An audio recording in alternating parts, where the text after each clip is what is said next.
So why don't we'll just jump right in when we let people kind of come on and check it out. So why don't we first things first talk today about Wonder Woman 84 and whether or not Patty Jenkins will stick on after Wonder Woman 3 or even make it to Wonder Woman 3. And again, I have my reservations about her coming back to the franchise at all after this whole situation. So it says here that Wonder Woman 3 will likely be Patty Jenkins' last in the franchise. So she says here she spoke with a German magazine called Geek About. And then this is what she says about the sequel, saying, Wonder Woman 84 gave me the chance to do a lot of things that I couldn't accommodate in the first movie. I was so happy to tell the Wonder Woman origin story. It was almost her birth, but we haven't really seen what she is capable of. It's exciting for me to show her at the peak of her strength, but it's also important that she fights an internal struggle. She is a goddess and tries to help humanity. She is not only someone who fights evil, but she tries to show bad people how to improve. It's an interesting dilemma. So my takeaway from that is it's a little bit of like crapping on the first movie a bit under the Snyder, under Snyder's purview. And I say that because there's been some, I want to say, allegations recently about where her loyalties might lie. There's been a lot of rumors floating around about where her loyalties might lie. And it's been kind of a weird place to be overall. Again, it's all rumor. It's all speculation. Take with a grain of salt. But yes, in the first movie, it was an origin story. It was the birth of Diana. It was her leaving Themyscira. It was her joining the DCEU. Of course, this happened after we saw her in Batman v Superman. And then, of course, after that, we saw her in Justice League. So now we're getting to tell the story before Justice League and BVS and what happened to her. And she does have more freedom to be able to play around in this world 40 years after the events, or no, more than that, like 60 years after the events of the first film. So she's, showing her at the peak of her strength, but also hiding herself, which I think is gonna be kind of fascinating. But I do like the internal struggle aspect that she is a goddess who's trying to help humanity. And she's not only someone who fights evil, but she tries to show bad people how to improve. It's an interesting dilemma. And I think that's going to play a lot into Cheetah and Pedro. I think what's the name? It's not Max Star. Is that the name of the Pedro Pascal's character? I kind of want to say Max Power for some reason, but I know that's a Simpsons reference.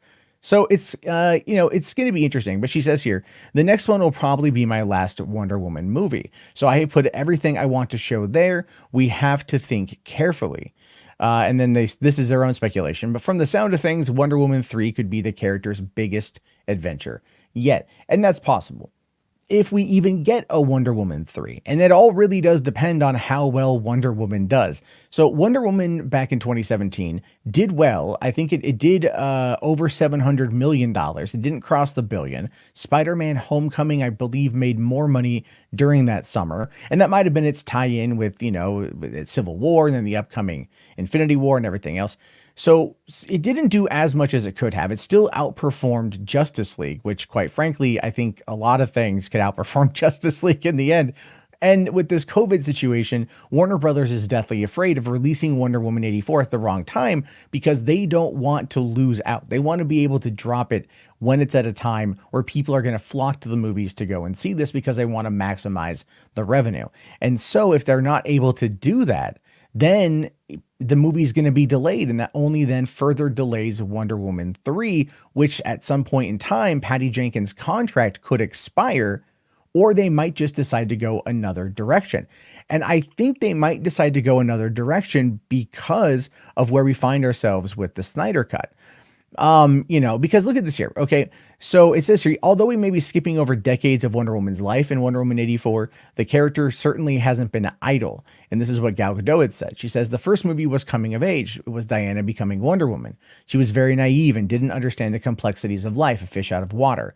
In this movie, that's not the case whatsoever. Diana has evolved. She's much more mature and very wise. However, she's very lonely. She lost all of her team members and she's guarded. And then something crazy happens, which that's going to be somehow Chris Pine returning as Steve Trevor, which, let's be fair here, at the end of this movie, because it takes place before BVS, and we saw the photograph in BVS, the likelihood of Chris Pine sticking around, Steve Trevor sticking around, is not very high. You know what I mean? Like, he's probably going to end up dying again in this movie. But when I talk about the whole situation involving the Snyder Cut and what, if you read the reports, the way it looks is really that Warner Brothers, HBO Max, is that they want to stick in the Snyderverse timeline. I know Snyder has said that it's kind of its own thing, and there are people out there that are trying to make the claim that it's not its own thing, that it's just the end of a universe, it's blah, blah, blah. But then you have all the other reports of the multiverse. And I'm telling you guys, the multiverse concept is interesting, but it cannot be the main staple for this cinematic universe. Now that it's known as the DCEU, it's got to have some kind of continuity. It can't just have everything pop into it.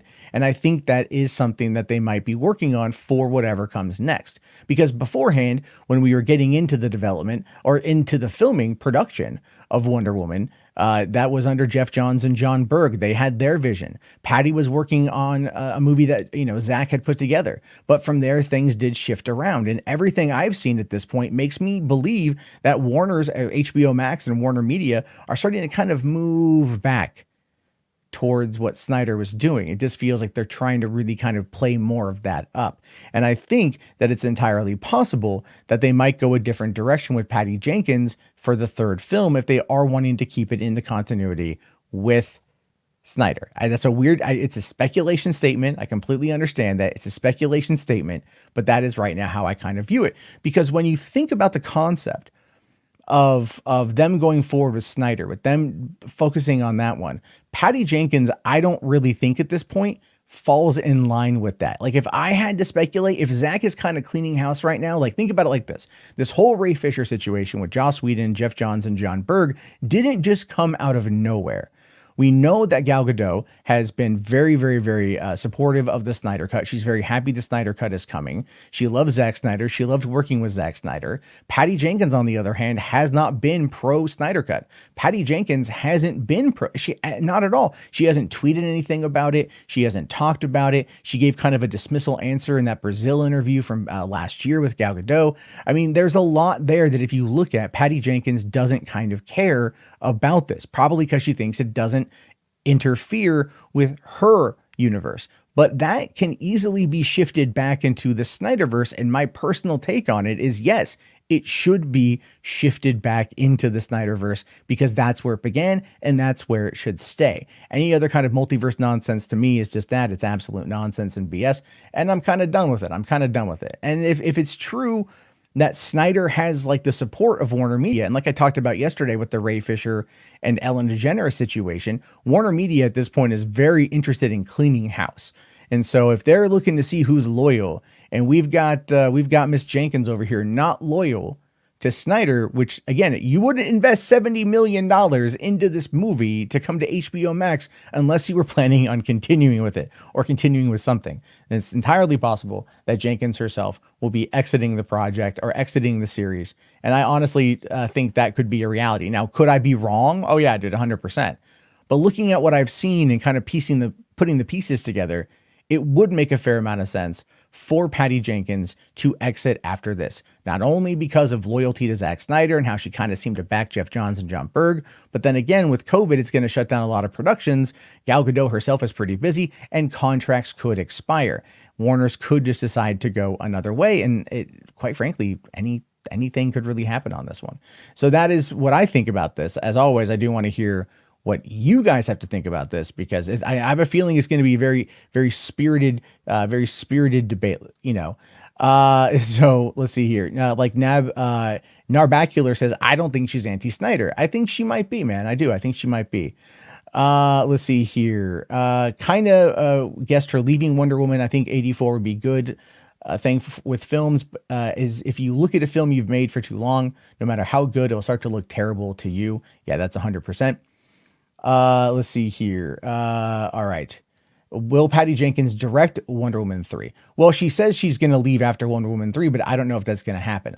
My question, my speculation, my hypothesis is that it may not happen. She may not be part of it. I don't quite know.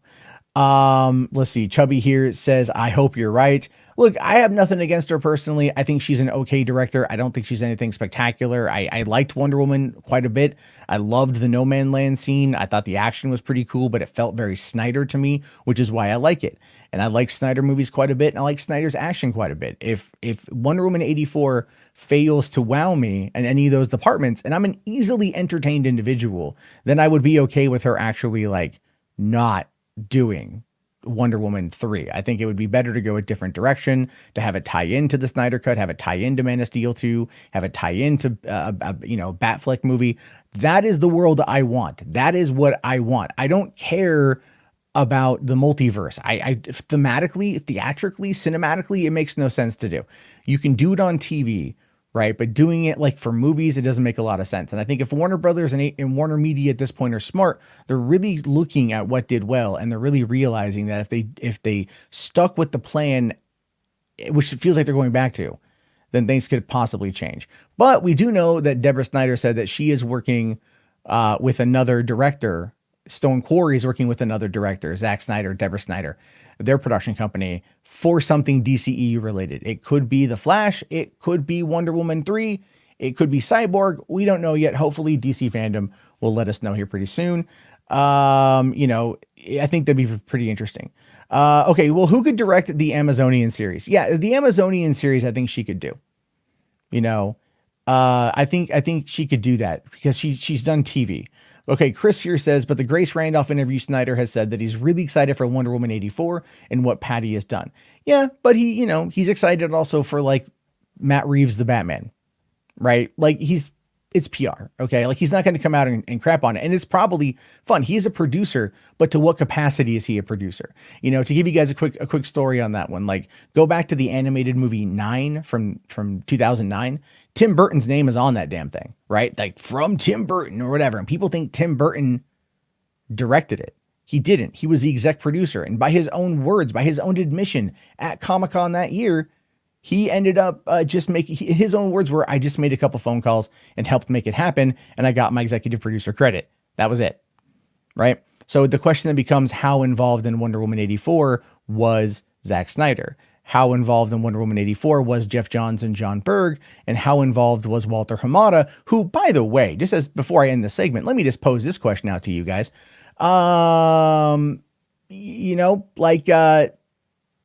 Where is Walter Hamada in any of this? In any of this stuff? Where has he been? I don't know. But real quick here, Detective Comics Talk says, Snyder, not only executive producer, he's not an executive producer as far as I can tell. He's a producer, but I could be wrong. So there was that. And Tim Burton was a producer on Batman Forever. Yeah, sometimes it just kind of goes with the contract and they have to give him that, make a phone call, you're a producer sort of thing. It's like the associate producer thing for Zack Snyder's Justice League, right? Everyone's like, oh, I'm an associate producer. Associate producer is like bottom. You know what I mean? It's cool to have the title, but it's bottom. So